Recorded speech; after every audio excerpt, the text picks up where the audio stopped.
It's wonderful to see you all this evening. It's wonderful to be in this church, and I'll tell you there are many wonderful things about being in this church, but one of the things that I love the most is hearing your stories about your experiences of God.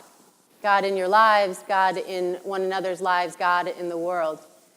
My husband recently told me a story about a trip he took as a young man, which I didn't know about, to Ireland.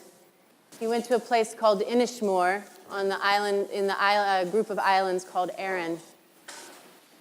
He said that he sat on a cliff that was about 300 feet drop to the ocean, and he sat long enough that he really got to hear the rhythm of the ocean striking so hard against the rock face that it sprayed him where he sat. And this experience of it settled into him such that he is convinced that he now knows the sound of the heartbeat of God. It was a definitive moment in his life, and one which I almost feel I was there to experience. And in fact, in the scriptures, in the Hebrew scriptures, that is an essential element of faith, to behold the presence of God. It's called kavod in Hebrew, which we translate as glory, the glory of God. You see it all the time in scriptures. In tonight's gospel, it appears 3 times. And what they're referring to is the kavod, the presence, or in fact, the weight of God. And the Hebrews believed that the world is drenched by the presence of God. And on this night of all nights, maybe we are a little more convinced than others, right? The presence of God drenches us. And in fact, that's why the scriptures were written at all, because people were compelled to try to capture their experience of the kavod of God. There's a wonderful story in Genesis when Jacob falls asleep. He rests on a stone while he's traveling, and in the night, he dreams what God has in store for him. And when he wakes, he looks upon the ground and he says, God was in this place, and I did not know it. Welcome to Christ and Holy Trinity. If this is your first time with us, we maintain this space as a house of God, but make no mistake, we do not keep God in this place. Churches are not havens for God because God is everywhere. We gather here to tell one another about our experiences of the kavod of God, and it is extraordinary. Perhaps as you're hearing this, you're thinking about your own experiences of awe, of God's compassion, of God's love, simply God's presence in this place. And I am always amazed by how inherently we experience it as good, that it is a goodness of God. And Julian of Norwich summarized it so well in the 14th century when she said, all shall be well, and all shall be well, and all manner of things shall be well. And in the presence of God, we are convinced of that even when there's evidence, much evidence to the contrary.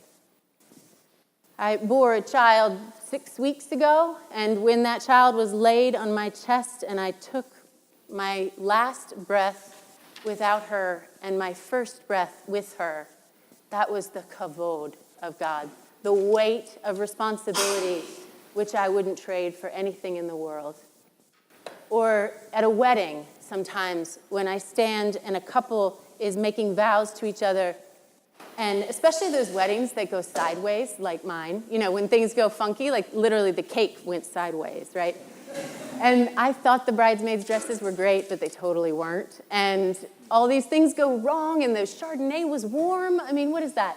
But in that moment, when you're taking in this person who is saying to you, yes, I know you, and in fact, I want you for the rest of my life.